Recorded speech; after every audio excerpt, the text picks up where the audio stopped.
So first off, the history of ASSET. Blanca and I are with the Higher Education Access Alliance, or HEAA. HEAA was formed in 2007. We've attempted 7 separate pieces of legislation. We are finally successful this year with Senate Bill 33.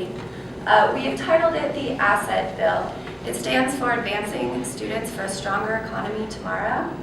And we did this for a couple of reasons. First, we really wanted to make sure that this issue was framed as an education issue. It changes education law and education policy and has nothing to do with immigration or any other side of policy. Second, in-state tuition for qualified, undocumented Colorado high school graduates, it doesn't quite have the same ring. So we were trying to really come up with an acronym that helped everyone from politicians, teachers, students, those implementing the bill, understand what we were doing with Senate Bill 33. HEAA is comprised of 10 steering organizations that met weekly during the legislative session and quite frequently during the interim to help guide these bills forward.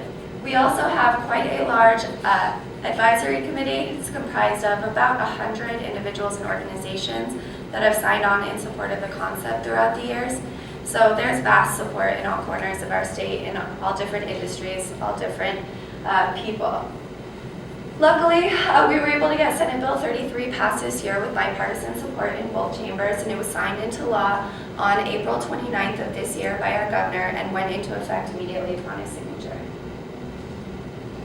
We've been conducting implementation outreach for all of September and into October of this year, and then HEAA, as we know it, will cease to exist as an organization and will be transferring our duties over to the Department of Higher Education to continue working with institutions, teachers, counselors, students on ASSET and how to access this rate.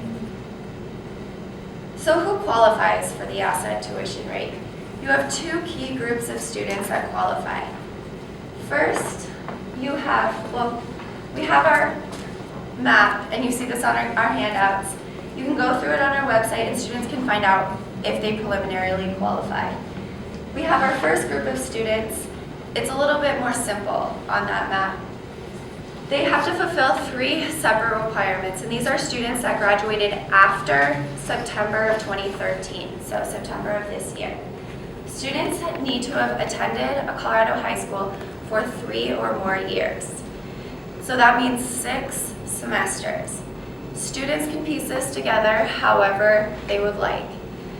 We've had cases where students have stopped, had a child come back, and are still able to piece together 6 separate semesters to make 3 years. We've had situations where students have gone to a Colorado high school for 2 years, and then their counselor has advised them to participate in Ascent or concurrent enrollment for their 5th year. That's an in-district program, so it counts as a 3rd year, and then they can apply for college after that. There's a lot of different ways to get to that requirement. 2, students have to have graduated, earned their diploma or GED.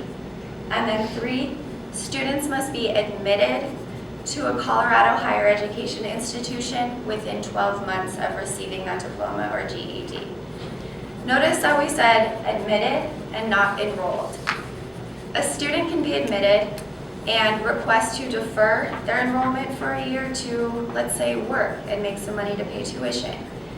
That is up to each institution whether they will allow them to defer their enrollment or not. Some institutions say, no, we admitted you under this year's qualifications and averages on this year's class of applicants, and we won't let you enroll within 12 months. Some institutions are absolutely fine with it. So students need to make sure that they're in close communication with their higher ed institution of choice so that their 12 months don't lapse if they choose to delay their enrollment at all. We then have our second group of students. This is slightly more complex than our first group. This is a group of students that have graduated before September of 2013. So these are all the students that have been waiting around for ASSET to pass over the years and finally are able to take advantage of this. We still have the first 3 requirements. They need to have attended a Colorado high school for at least 3 years. They need to have receive their diploma or GED, and then they need to be admitted, not enrolled, into a Colorado higher education institution. However, because these students graduated before this fall, there's no 12-month window like there was with the first group. So you have a fourth qualification instead. Students need to demonstrate that they've been physically present here in Colorado for at least 18 months before they apply at their higher ed institution of choice. However students want to demonstrate this physical presence is up to what each institution will accept.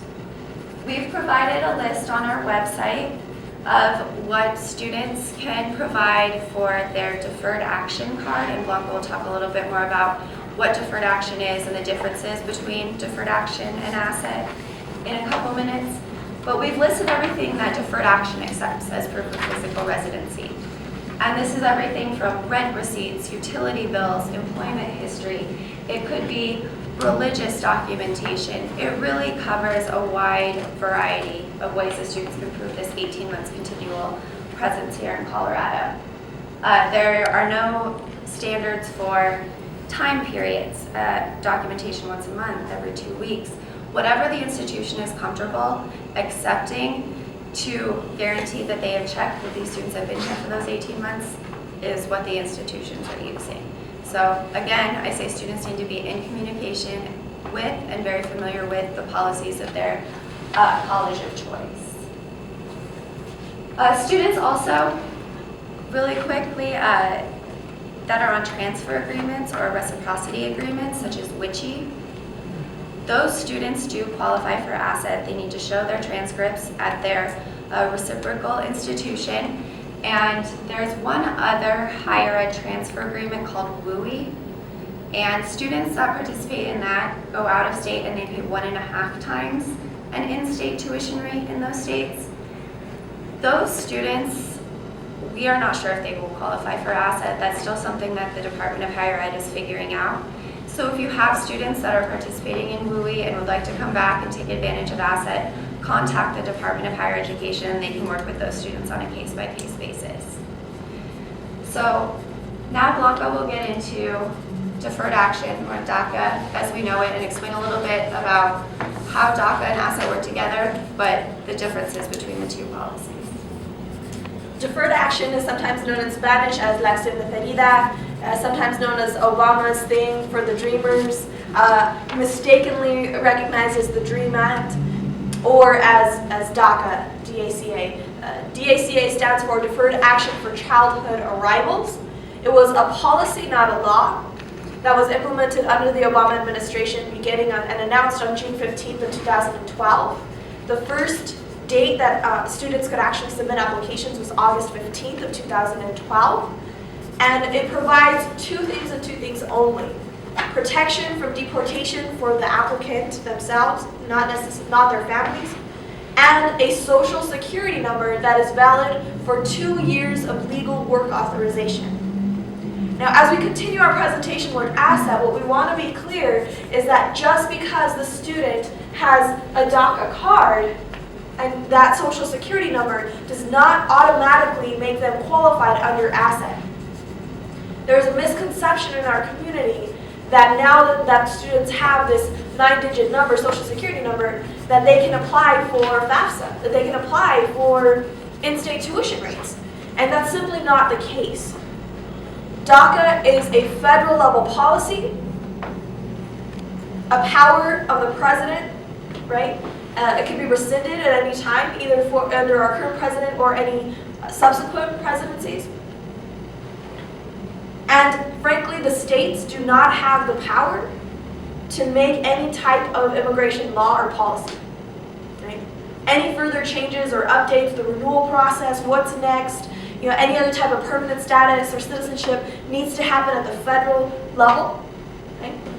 And so what we want to make clear today is that although DACA social security numbers will provide a little bit of more complications for our students, and we want to clarify on how the two policies are interacting right now, we also want to make it very clear that these are two separate policies and should be treated as such with two separate criteria. I'm not going to get into the criteria for deferred action, We have links and resources on our website, coloradoasset.com, if you have further interest in investigating the criteria for that policy. Deferred action students, in order to qualify for asset, still need to show 3 years in a Colorado high school, still need to meet the requirement of graduating and getting their GED, still need to show 18 months of continual presence if they've already graduated from a Colorado high school or obtained their GED before September 1st of 2013, right? And if they're going to graduate in the future after September 1st, 2013, still need to apply and be admitted within 12 months of getting their diploma and their GED.